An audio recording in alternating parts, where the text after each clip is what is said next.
Child will often know that they are transgender from the moment that they have any ability to express themselves, and parents will often tell us this. What? A child will often know that they are transgender from the moment that they have any ability to express themselves, and parents will often tell us this. From the moment they have any ability to express themselves, they'll know they're transgender. My 4-year-old son still thinks that handsome means fish. Is he right? He's definitely wrong.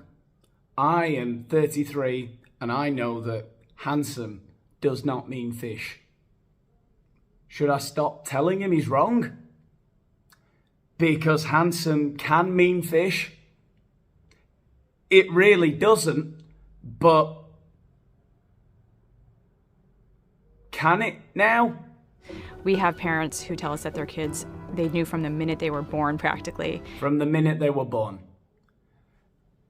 A naked baby covered in placenta and blood, and they see its genitalia and they go, oh well, okay then. You're not fooling me. Baby's born, the doctor's got him in his arms and he says, congratulations Mr. and Mrs. Fucktard, you've got a beautiful, healthy baby boy. Have we though? That's going to be the first thing to go. And actions like refusing to get a haircut or standing to urinate, trying to stand to urinate, refusing to stand to urinate, trying on siblings' clothing, playing with the quote opposite gender toys.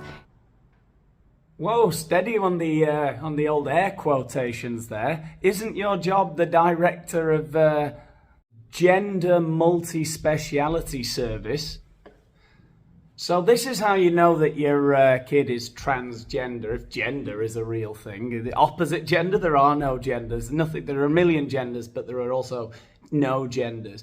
The important thing is that everyone's very confused by the message. Anyway, how do you know if you've got a transgender kid? Well, they try the opposite gender siblings' clothes on. Mental. That means you just need to get them under the knife as quick as possible, because no kid just wants to look at stuff and do stuff. They don't just have natural curiosity. If they try and stand up to have a wee, I'm guessing that means if they're a girl, if that's a thing, and they try to stand up like a boy, if that's a thing, yeah, that means they're transgender. They refuse to have a haircut as well, apparently, if they don't want to have a haircut. It's not because they're toddlers and they hate doing anything because they're toddlers and they just don't want to do what they're told. No, the problem is if they don't want to get their hair cut, they want to get something else cut, if you catch my drift. Now, we must remember that this woman is the director of the Gender Multi-Speciality Service at the Boston Children's Hospital. And her department, they're going to be overrun if every time parents bring their kids in and in their checkups and they say, he won't get his hair cut, you know. They are going to be swamped. They're going to be up to their neck in kids requiring sex changes, aren't they? It's almost as like, call me a nasty cynic, but it's almost as though there were an ulterior motive, like, I don't know, the expansion of her department or something. My kid doesn't want to get his hair cut. Oh, really? Oh, I see. Things like that. There is more and more a group of adolescents that we are seeing that really are coming to the realization that they might be trans or gender diverse a little bit later on in their life. So what we're seeing from them is that they always sort of knew something was maybe off and didn't have the understanding to know that they might be trans or have a different gender identity than the one they had been assigned. So that is a growing population that we are seeing, and that's being recognized as being trans and able to be treated. Wonderful. So let's take a look at the next totally disinterested medical expert. Penile inversion vaginoplasty is the full name of vaginoplasty. In this procedure, the surgical team is creating the outer and the inner vagina. The reason it's called penile inversion vaginoplasty because we use the penile skin and the scrotal skin in order to reconstruct the vagina. By doing so, we break it down to all of its components, and we use some of the tissue to reconstruct things the way they were supposed to be for that patient. I bet you wish you'd got that haircut now, eh, Jimmy? So, to be fair to this surgeon, doesn't sound so criminally insane as the last woman. He's just describing what he does, you know, in some pretty graphic detail. Something I wish I'd never heard, and something I can never unhear, unfortunately. But remember, he's doing it to children, right? He works at Boston Children's Hospital, right? And they're talking about it like it's appendicitis. This is a growing department. It's not.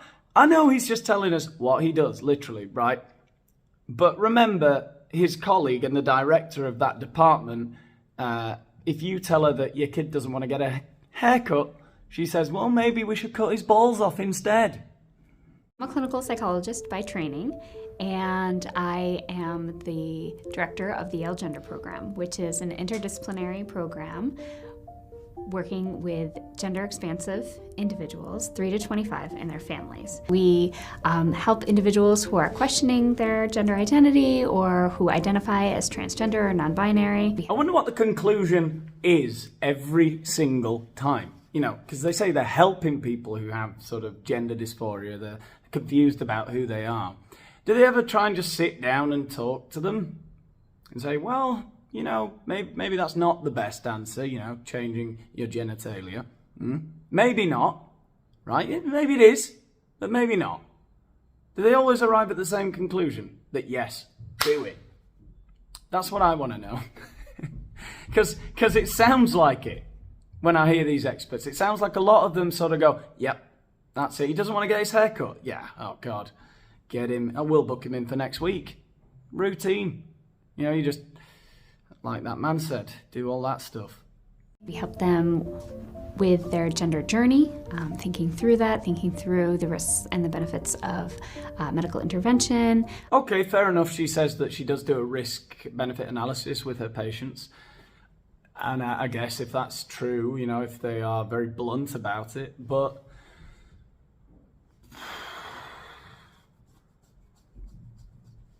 I don't know. Shouldn't it be the last resort if you just cannot go on living as, you know, the sex you are, the body that you're in, and it should be the absolute last resort, surely, because this is a life-changing intervention. It doesn't feel like people speak about it with the necessary weight that it carries, a decision like that.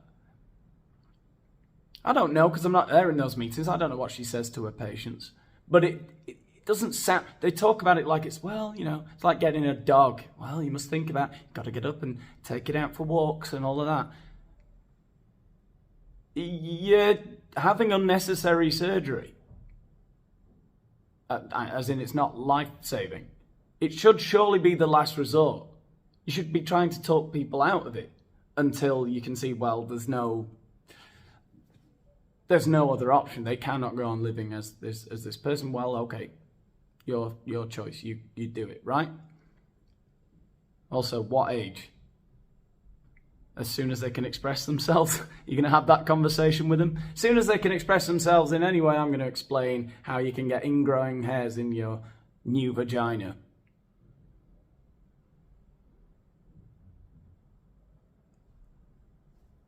There's a lot of nuance to this, isn't there? Starting medical intervention and also building supports around them. And I love what I do, so it's really, really wonderful to be working in this field and to be working with individuals who are gender diverse and gaining their support and helping them on their gender journeys. See, that's the thing, yeah, helping them on the gender journey. It sounds like the destination is always the same one, you know, and it's a one-way ticket, so you better be sure you actually want to go there. Anyway, it just doesn't feel like that. It's not a journey. It's not I'm discovering myself because I'm going on holiday to Thailand. That's not what your gender journey is. You know, a sex change, kind of a big deal. I think the statistics are not very nice when you look at suicide rates amongst transgender people after post-operation, you know. it's not necessarily something that's going to make their life better, and it could make it a hell of a lot worse. And I think it feels like we're not even allowed to talk about that. I'll find out if I am, if this video stays up. But people don't talk about it with enough weight. They talk about it like it's just a walk in the park. It's like, well, whatever, you do your thing, man. Ooh, slow down there. Put the scalpel down a minute. Let's have a think about this, you know? I don't know.